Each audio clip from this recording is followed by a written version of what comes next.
Libro del profeta Habacuc, capítulo número 2. Acompáñenme por favor a Habacuc, capítulo número 2, versículos número 1 en adelante. Vamos a leer la palabra del Señor en Habacuc, capítulo 2, versículos número 1 en adelante. Habacuc 2:1 dice la palabra del Señor: sobre mi guarda estaré, y sobre la fortaleza afirmaré el pie, y velaré para ver lo que se me dirá, y qué he de responder tocante a mi queja.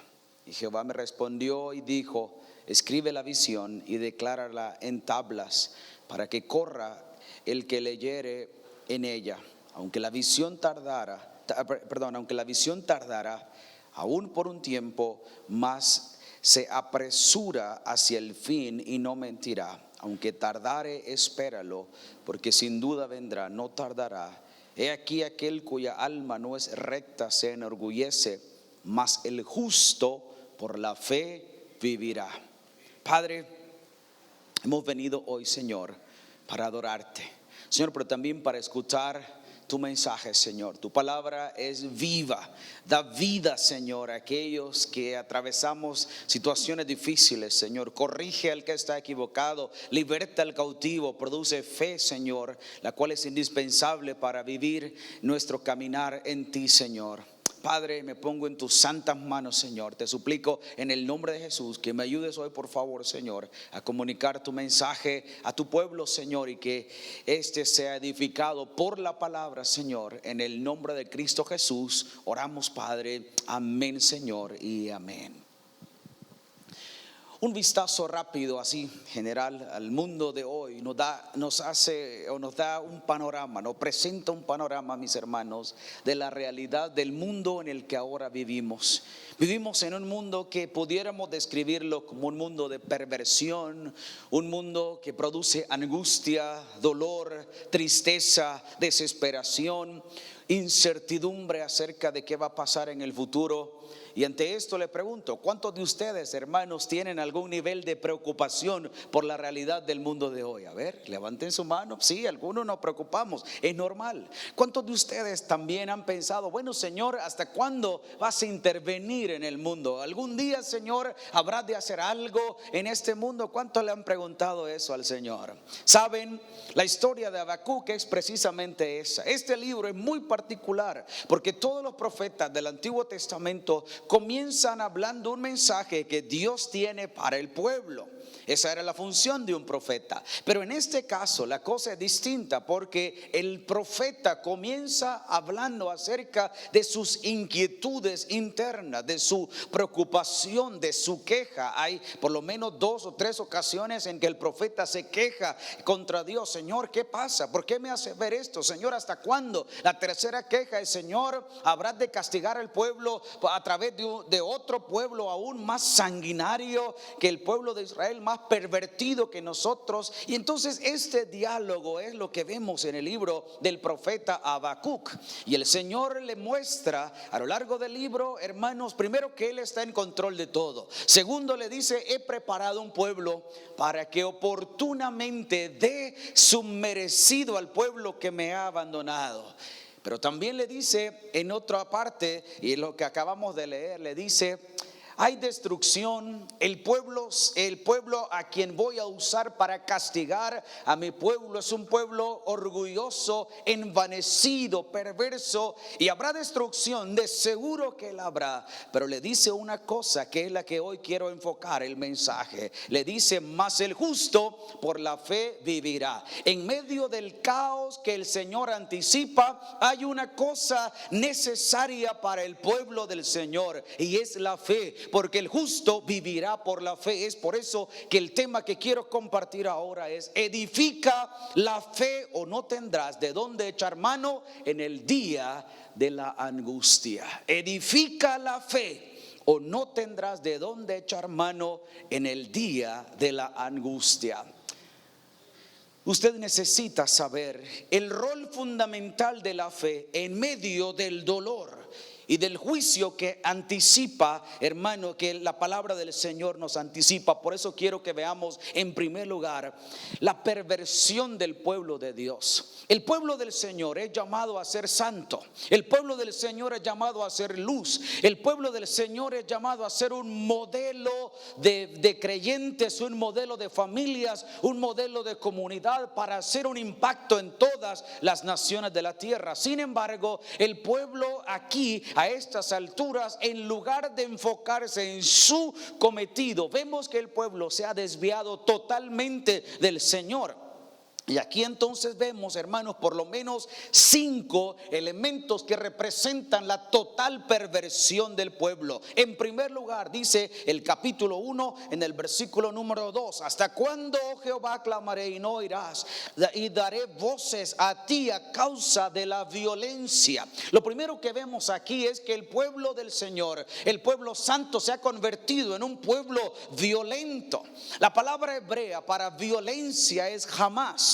Entonces dice el profeta: ¿hasta cuándo, Señor, permitirás la violencia? La violencia en este caso jamás es la fuerza ejercida de forma maligna en contra de una persona. Lleva implícita la idea de intención de destrucción, de humillar, de imponer el terror. Eso era el pueblo. El pueblo santo del Señor se ha convertido en un pueblo violento, un pueblo que inflige temor, un pueblo que usa el terror para atemorizar a las demás personas. ¿Hasta cuándo, Señor, me permitirás ver esta violencia? ¿Hasta cuándo vas a permitir que el que tiene más se imponga sobre el que tiene menos? Que el terror sea impuesto como regla en la comunidad. La segunda señal de la perversión, hermanos, es la maldad y la corrupción. Vea conmigo el versículo 3 del capítulo 1. ¿Por qué me haces ver iniquidad y haces que vea la molestia? Destrucción y violencia están delante de mí, pleito y contienda se levantan. La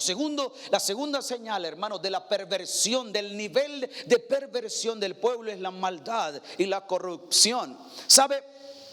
La palabra maldad en el idioma hebreo lo que significa es algo maligno, miserable, desagradable, sofocante. Algo, hermano, que se impone sobre la gente, pero que produce angustia y terror. Por eso, ¿hasta cuándo, Señor, habrás de dejarme ver la maldad de este pueblo y la corrupción? Que significa, o no es otra cosa más que echar a perder, depravar, degenerar, dañar, podrir, pervertir. ¿Hasta cuándo, Señor? Este era un pueblo malo, sus pensamientos eran perversos. Lo mismo observamos en Génesis capítulo número 6, antes del diluvio. Era un pueblo tan perverso que dice la palabra que no había ni un solo pensamiento que subiera al corazón de ellos que fuera bueno. Todo lo que pensaban era maldad.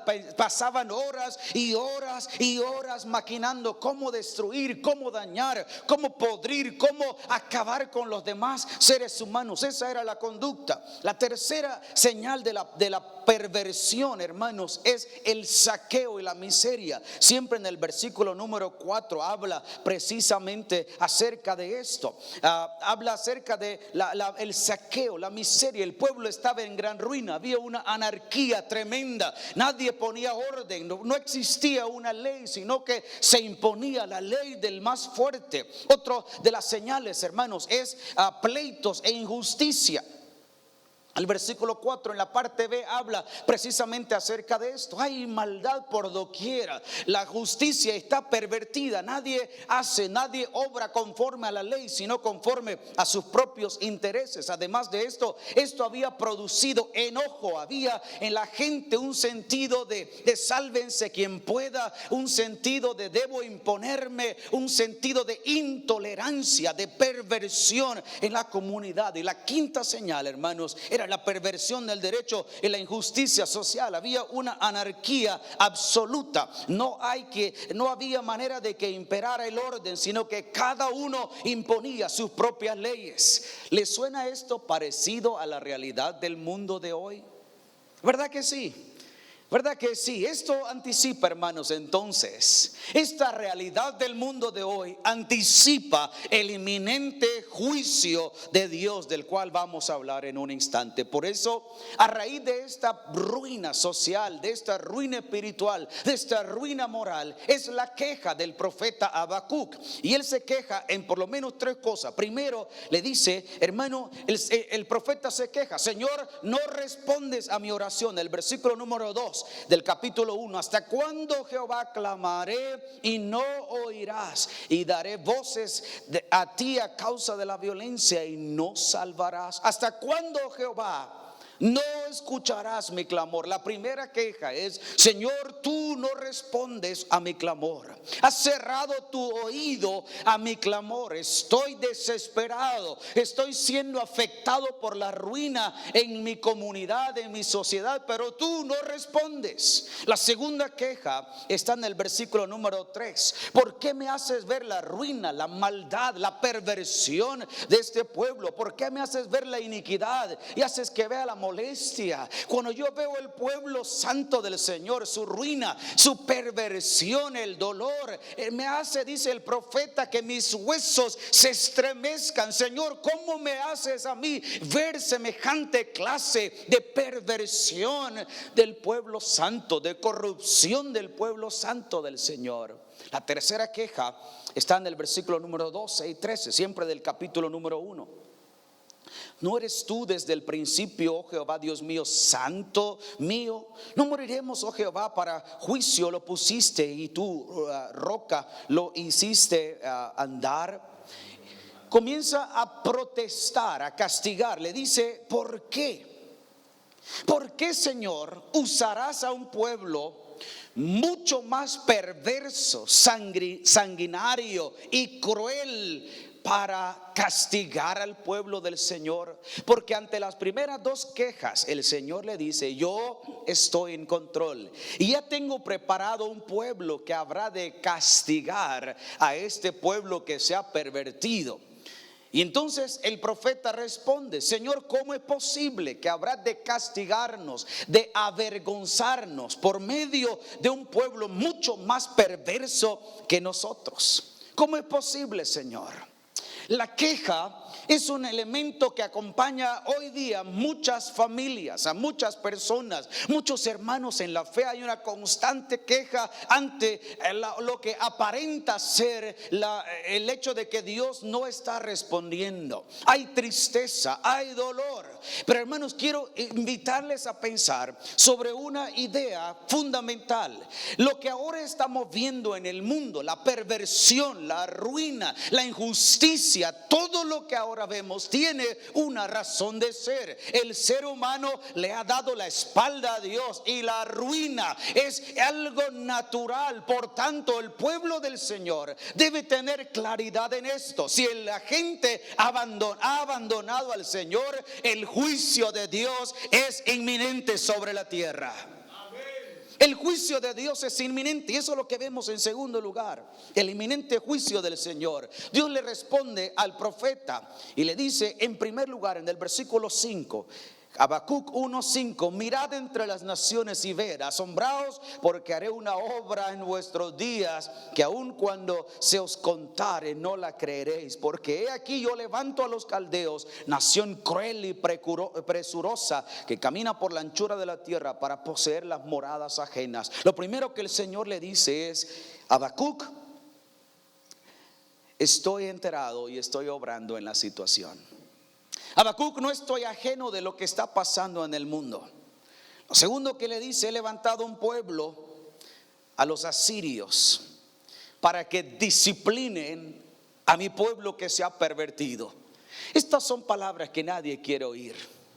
¿Cuántos quisieran oír y decir al Señor: he preparado ya a un par de asirios, de babilonios, para que vengan a arrasar con la economía, con la ruina, con la familia en nuestro tiempo?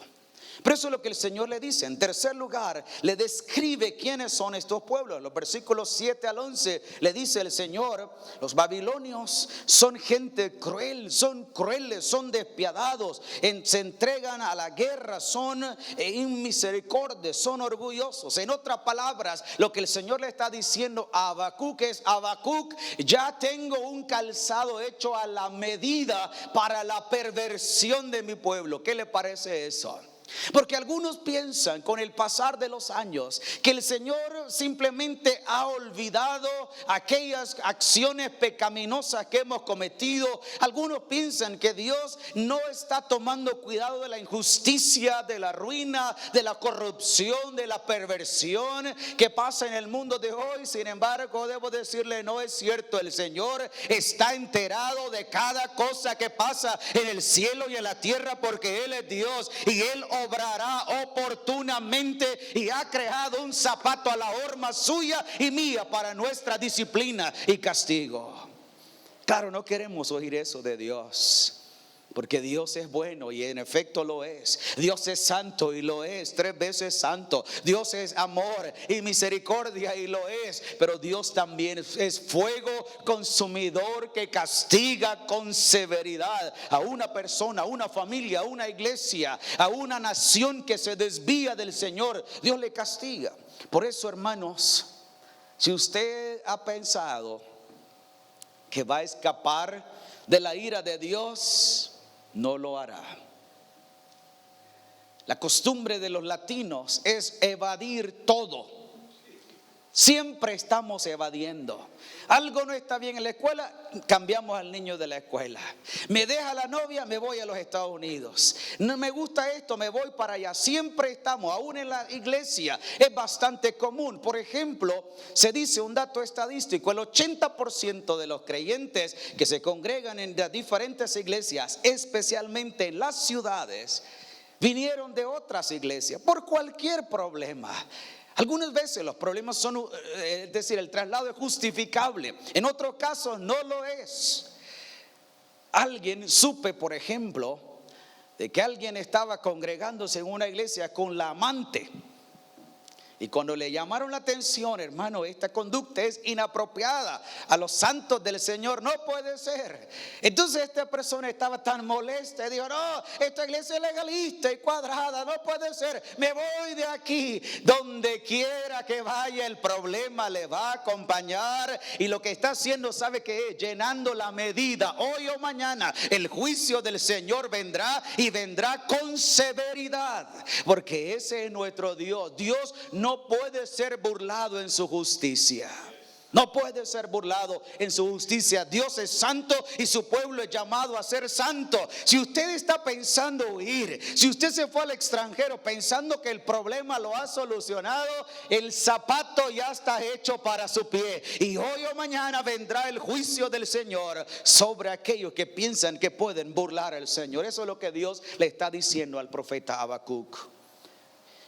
Y luego le dice también otro elemento importante. Le dice: la fe, el justo vivirá por la fe. Por eso, frente al inminente juicio divino, mis hermanos, tenemos que considerar la fe como un elemento indispensable para enfrentar la ruina producida por el juicio de Dios. El juicio es devastador en todos los sentidos. Afectará la economía, la familia, afectará la agricultura, la ganadería. Todo será, hermanos, tomado por los babilonios. Todo será destruido, todo quedará en ruinas. Pero ¿qué entonces pasará con aquellos que temen al Señor? Dice el Señor: más el justo por la fe vivirá.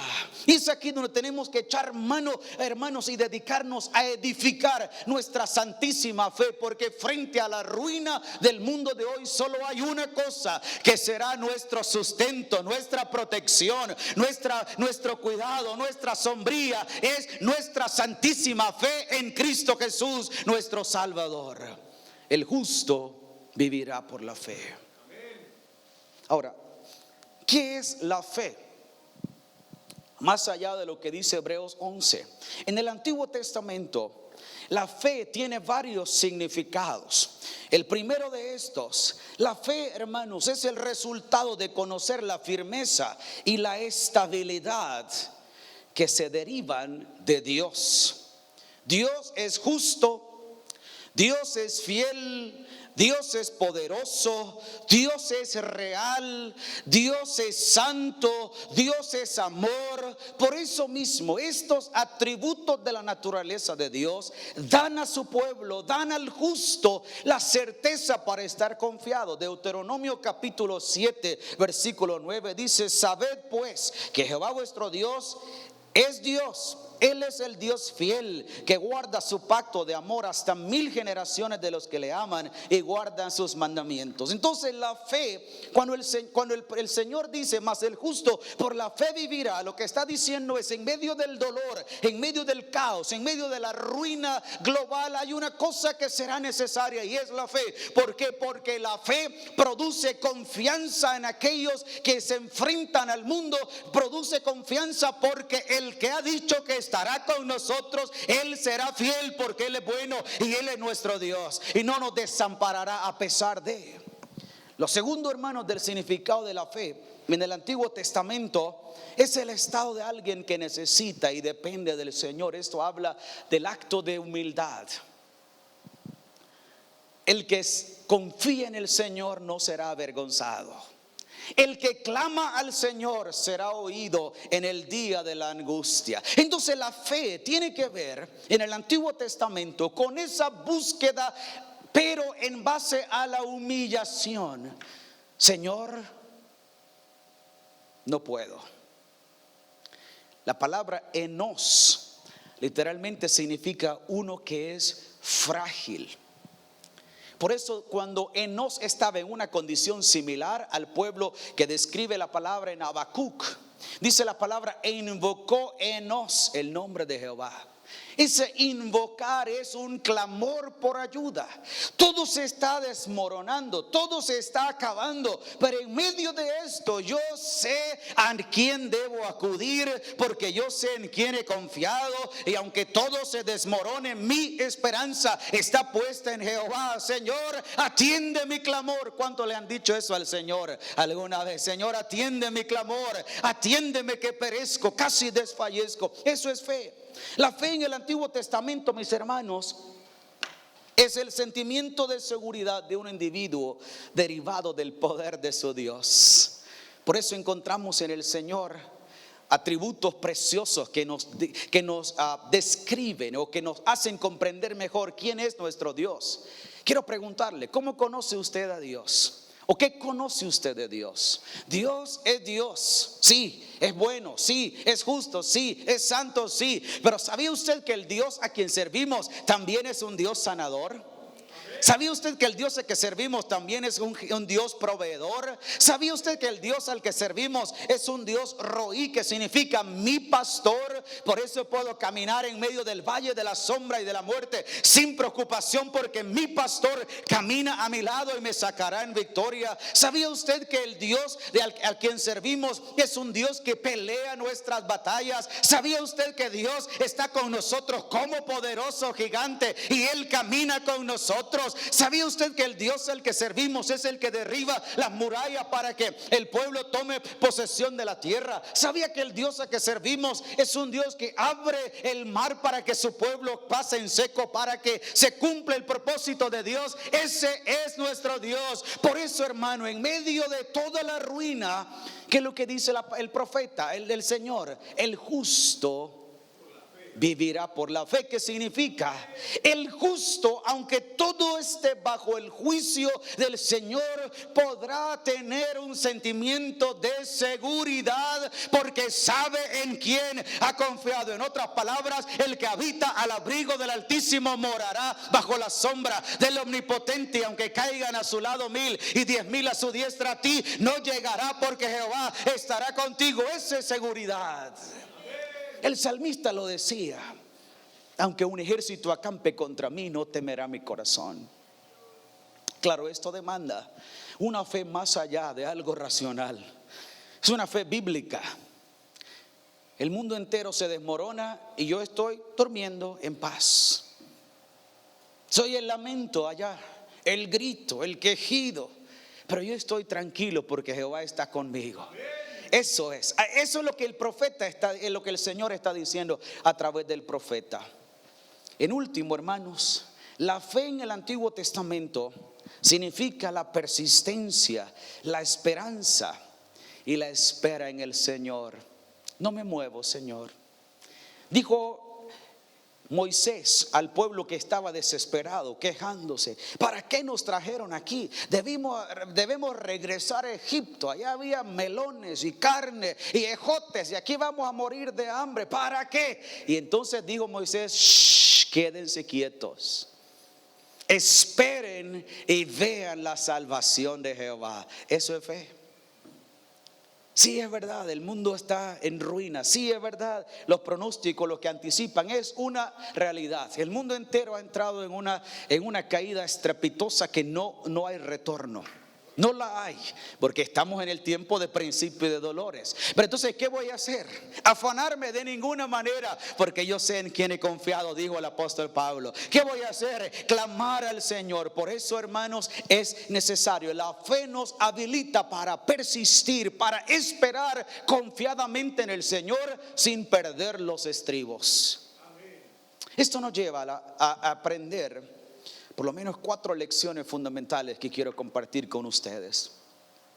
En primer lugar, debe saber usted que toda perversión humana será castigada tarde o temprano. Capítulo 2, versículos número 2 y 3. Y Jehová me respondió y dijo: escribe la visión y declárala en tablas, para que corra el que la leyere en ella. Aunque la visión tardará aún por un tiempo, más se apresurará hacia el fin y no mentirá. Aunque tardare, espéralo, porque sin duda vendrá, no tardará. Cuando este evento tuvo lugar, había sucedido en Jerusalén un ataque un poco liviano, no tan devastador. Y entonces el profeta viene delante del Señor con su queja que hemos venido hablando. Pero él le anticipa: escribe, porque lo que has visto hoy no es la sombra de lo que está por venir. Ya preparé a los asirios para que vengan, y estos son veloces.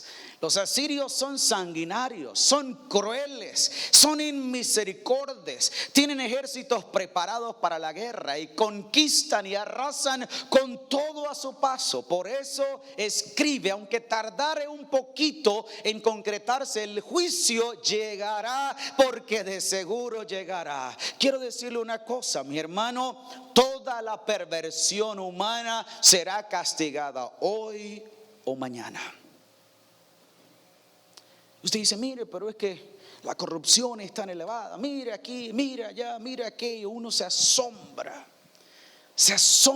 cómo, hermanos, en el mundo de hoy, por la ausencia de Dios o por el desprecio a Dios, la gente parece que vive como personas irracionales, en su sed de poder, en su avaricia. No le importa lo que sucede. Es tan doloroso ver, hermanos, lo que pasa en el mundo moderno, llamado así por los otros mortales, el mundo moderno.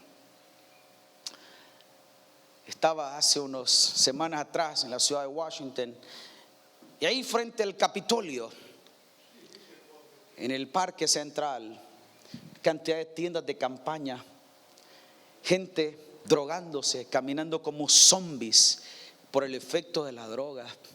Y dice: ¿qué es esto? ¿Cómo es posible que esta nación que ha bendecido tanto el mundo entero esté en semejante ruina? ¿Qué es esto? Y no solo eso, pudiéramos hablar de cualquier cantidad de cosas horrendas en el mundo de hoy.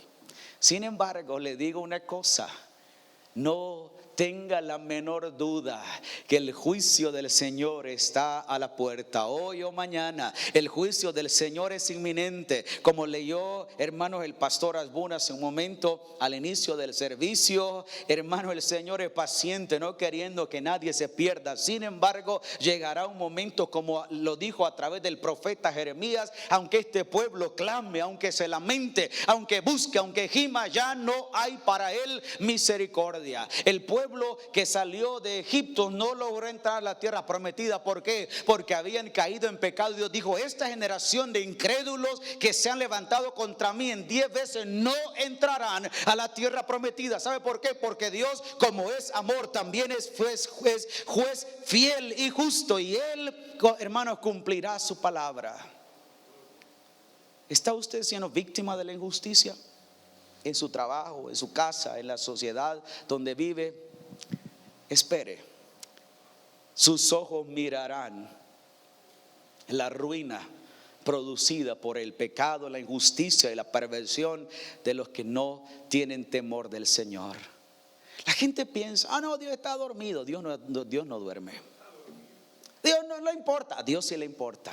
Dios tarda. Él tiene su tiempo, eso es verdad. Pero Dios obra según su tiempo y su justicia, porque Él es bueno y es justo y es santo, y Él lo hará. Lo segundo que tenemos que ver aquí, hermanos, es que Dios está obrando y gobernando. No ha perdido el control. Es lo que le dice en los versículos que ya hemos leído: yo he preparado un pueblo. Este pueblo es desalmado. Son inmisericordias, se deleitan con la sangre. Yo los preparé, es decir, y los he visto. Eso en el idioma hebreo tiene un significado bien particular. Me voy a hacer un paréntesis aquí, porque algunos piensan: entonces Dios está induciendo a la maldad. No. En el idioma hebreo y en el pensamiento hebreo hay un asunto bien particular. Cuando una persona o cuando un pueblo tiene una vocación destructiva y perversa, el Señor interviene. Pero si la persona persiste en su maldad, Dios se aparta y simplemente deja, como dice la Biblia, que llene la medida, que siga el curso natural. Es lo que pasó con el faraón. Dice la Biblia: Dios endureció el corazón del faraón. No se trata de que el Señor le puso ahí en el corazón, lo hizo piedra. No, es que faraón nunca estuvo dispuesto a rendirse a Dios. Entonces Dios lo dejó. Y en efecto, hermano, la intervención de Dios a través de lo que la gente le llama las 10 plagas tiene que ver con eso. Tratar de convencer a Faraón que era mejor rendirse, pero no lo logró. Es lo que dice la carta a los romanos, que la gente persistió en su maldad, se envanecieron en su mente. En lugar de adorar al Creador, adoraron a los cuadrúpedos. Entonces, ¿qué hizo Dios? Lo dejó, porque ha visto la vocación, la inclinación de su corazón. No será el cambio. Eso es lo que pasa aquí. Yo he visto a los asirios: son perversos, son sanguinarios, son desalmados, se deleitan en derramar sangre, arrasan con lo que hay a su paso. Pues bueno, esto mismo yo los usaré para que vengan y ahora se ocupen de mi pueblo rebelde. ¿Por qué? Porque Dios está obrando, Dios está gobernando, Dios está en control. La injusticia será castigada, el pecado será castigado, la perversión será castigada, la corrupción será castigada, porque Dios es juez y Él es justo en su juicio. La tercera lección, hermano, y es importante comprender aquí, es que el juicio de Dios es inminente. Por más que queramos hacer esto y lo otro, estamos ya en este viaje sin retorno.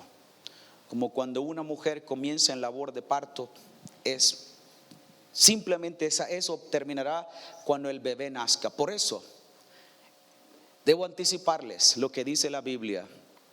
Vamos a entrar, y lo que vamos a ver, lo que estamos viendo ahora, se va a agudizar cada vez más. Y vamos a ver el juicio de Dios en todo su esplendor. Ya estamos sufriendo los efectos de eso. ¿Se ha dado cuenta usted que no ha llovido? Se redujo la lluvia en el 40%. No tenemos lluvia. Ya se reportan animales allá en el oriente del país muriendo por causa de la sequía. Cafetales que están secándose. La crisis en el mundo: el 50% de los lagos y de los ríos ya se ha secado en el mundo.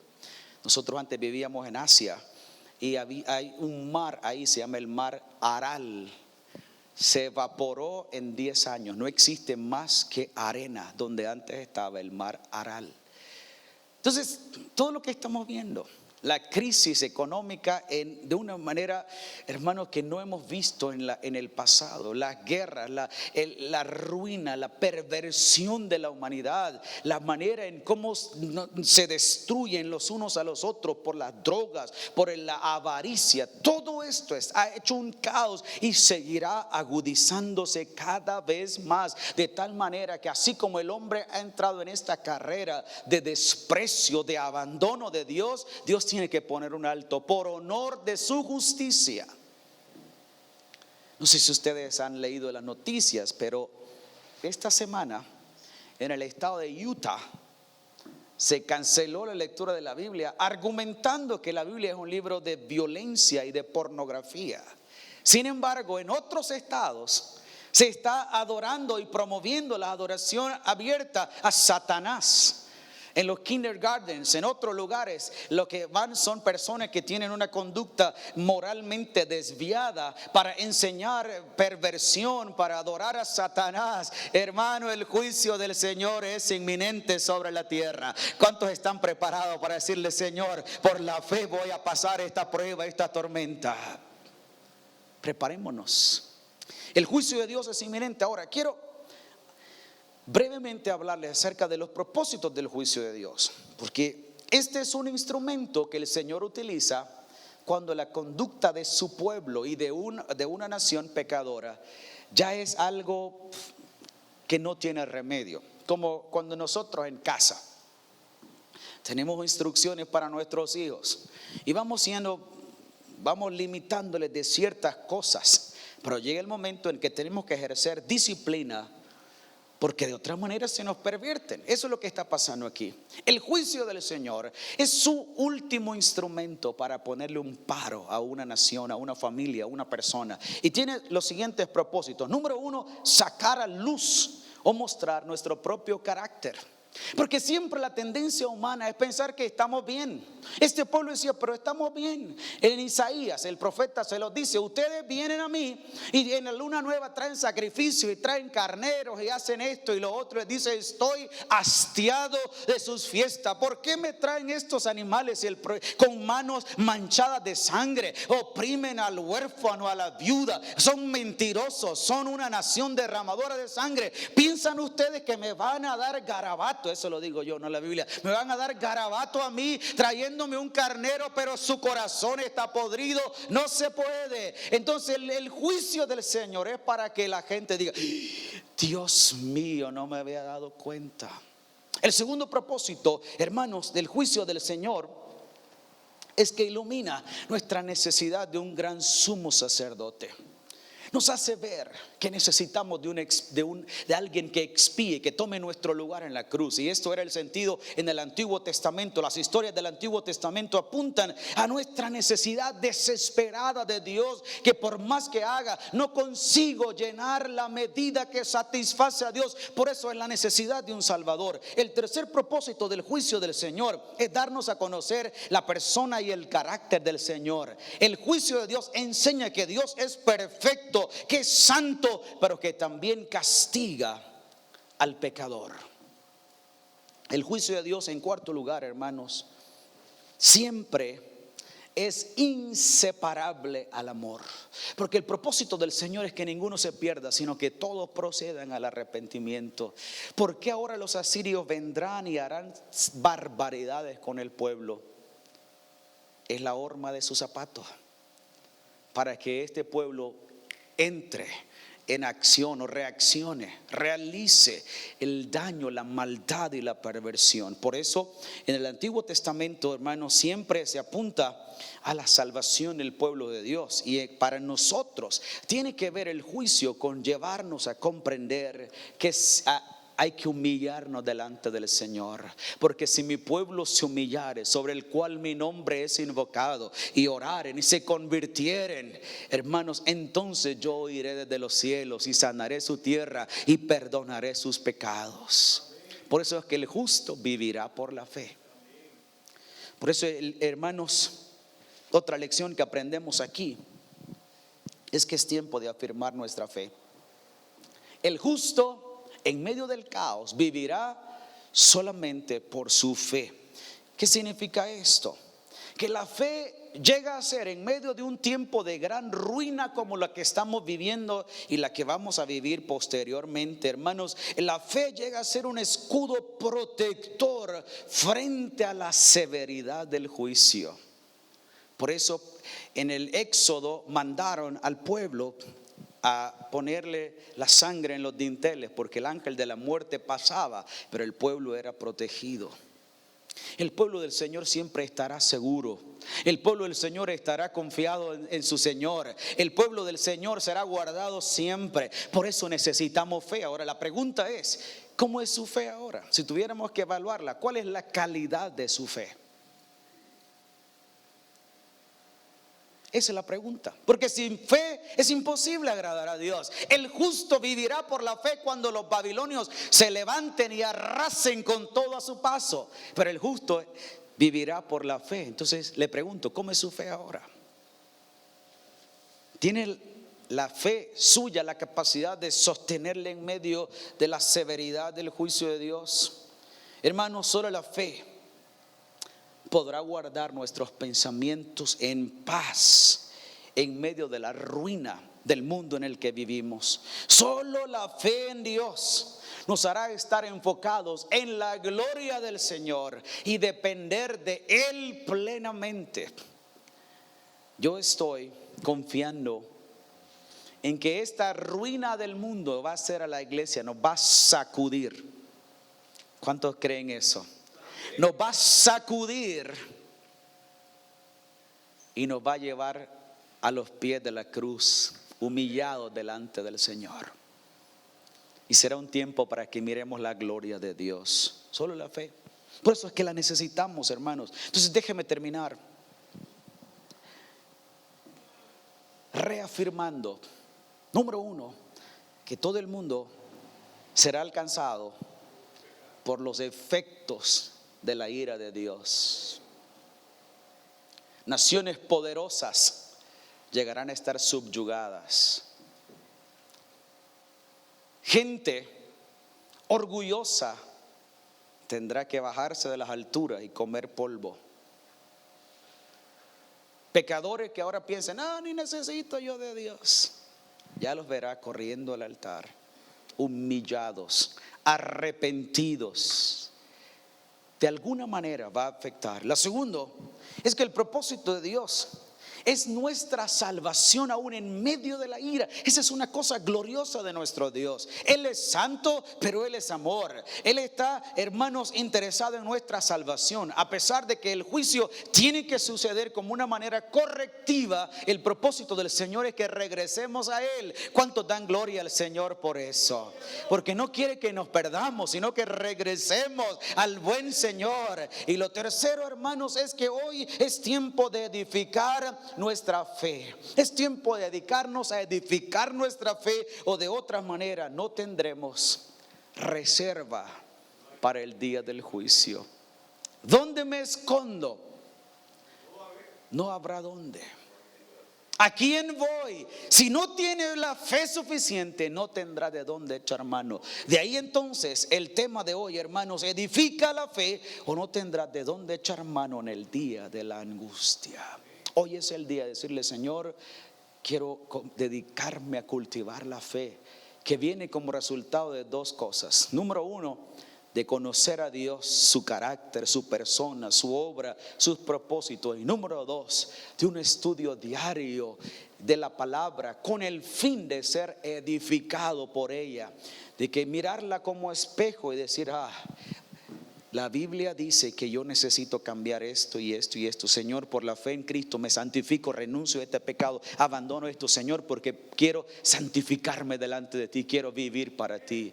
Mucha gente solo son creyentes en Dios, creen tanto en Dios, leen tanto y escuchan tanto, pero no han doblegado el corazón delante de Jehová. En el Antiguo Testamento se llama duros de cerviz. Creer es el comienzo, pero tenemos que llevar esto y rendir el corazón delante del Señor. Entonces se produce la fe. ¿Qué tal si oramos al Señor y le decimos, Señor, ayúdame hoy? Padre, aquí estamos en el nombre de Jesús. Señor, en esta hora nos rendimos delante de ti, Señor. Padre, en verdad, la fe, oh Dios, es un elemento indispensable hoy para poder enfrentar la crisis, que no es otra cosa más que el inminente juicio de Dios sobre la tierra. Señor, tú has permitido que la maldad de muchos, Señor, oprima a los demás. Señor, porque un día tú mismo castigarás a aquellos que nos oprimen, que nos hacen la guerra. Tú lo harás, Señor. Padre, pero algunas veces el problema nuestro es que no hemos fundamentado nuestra fe, no la hemos abonado. No hemos, Señor, permitido que la fe crezca. Señor, y eso nos imposibilita prepararnos para el día del lamento, de la angustia. Señor, por eso hoy queremos reconocer nuestra necesidad de ti, oh Dios. Yo quiero reconocer mi necesidad de ti, Jesús. Tome un minuto para hablar con el Señor. Señor, si hay pecado en mí, Señor, de hecho lo hay. Todos, Señor, hemos sido negligentes, algunas veces con ideas torcidas en la mente, Señor. Abuso a los débiles, Señor. Descuido de nuestras responsabilidades, especialmente el descuido, Señor, para no buscarte. Todos hemos pecado, Señor, por eso todos debemos hoy arrepentirnos delante de ti, Señor, y comenzar a edificar nuestra santísima fe, porque este será el único escudo protector frente a la inminente ruina del mundo en el que ahora estamos viviendo, Señor. Mientras estamos orando, yo quisiera invitarle a usted que hoy nos visita o que nos ve a través de la televisión, las redes sociales o nos escucha en la radio. ¿Por qué no hoy decide rendirse delante del Señor? Decirle: Señor, yo he estado pecando, he estado huyendo, Señor, he estado tratando de cambiar de lugar, de ir por aquí, por allá, Señor, pero la solución eres tú, Señor, lo reconozco. Yo quiero rendirme ante ti. Si hubiera alguien hoy que necesita inmediatamente rendirse a Cristo, reconciliarse con el Señor, hágalo conmigo. Y si me permite, quiero dirigirle en una oración de fe.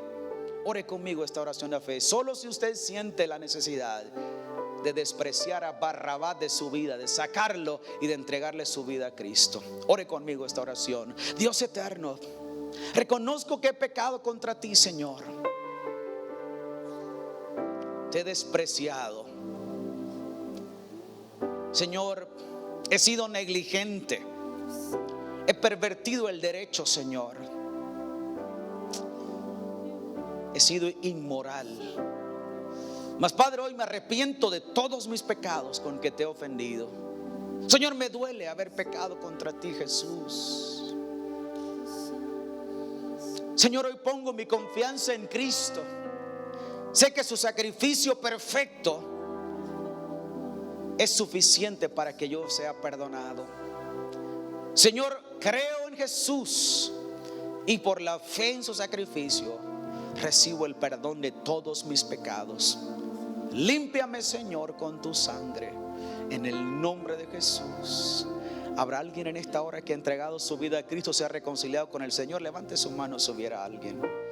Si hubiera alguien, levante su mano. Alguien llegará para hablar con usted inmediatamente. ¿Habrá alguien? Si usted en casa ha decidido entregar su vida a Cristo, reconciliarse con el Señor, escríbanos de inmediato, por favor, y vamos a contactarle a la mayor brevedad posible. Ahora es el momento, hermanos, para toda la iglesia. Rendámonos hoy a Cristo. Dile: Señor, santifícame. Señor, santifícanos, Señor. Voluntariamente renunciamos a Barrabás, Señor, y nos entregamos a Cristo sin reservas, Señor de gloria. Hoy queremos, Señor, rendirnos delante de nuestro Dios y vivir para Cristo solamente, mientras nos preparamos para la cena del Señor. Estimado amigo y amiga que en esta hora ha escuchado el mensaje de la palabra de Dios, Dios tiene una linda oportunidad para usted, pero usted tiene que tomar una decisión. Y es una decisión de fe. Y esa decisión tiene dos grandes partes. Uno, que le pida perdón a Dios por haberle ofendido a Él con sus pecados. Y en segundo lugar, creer que Él derramó su sangre para perdonarle todos sus pecados. Si usted quiere en esta hora abrir su corazón a Dios y decirle, Señor, sálvame, le voy a dirigir en una oración que contiene estos dos elementos que le he mencionado. Por favor, ahí donde está, haga esta oración conmigo. Diga, Padre eterno que estás en los cielos, me arrepiento de todo corazón por haber pecado contra ti. Reconozco que soy una persona pecadora. Me duele, Señor, el haberte ofendido con todos mis pecados. Límpiame con tu sangre que derramaste en la cruz. Creo que resucitaste para mi justificación delante de tus ojos.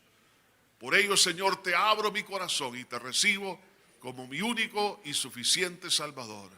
En Cristo Jesús. Amén y amén. Le felicito a todas aquellas personas que en esta hora han tomado a bien darle su vida a Jesús. Ahora, ¿qué tiene que hacer? Lea la Biblia. La Biblia es como un poema de amor de Dios para usted. Es su alimento, es su pan diario. Además de eso, ore. Orar es platicar con Dios en nombre del Señor Jesucristo. Congréguese en la iglesia para que usted sea edificado y fortalecido. Y también recuerde que si vuelve a caer en algún pecado, pídale perdón a Dios y no se quede postrado a la mitad del camino. Sacúdase el polvo a través del arrepentimiento pidiéndole perdón a Dios y levántese y siga caminando porque Jesús le espera al final del camino. Que Dios le bendiga.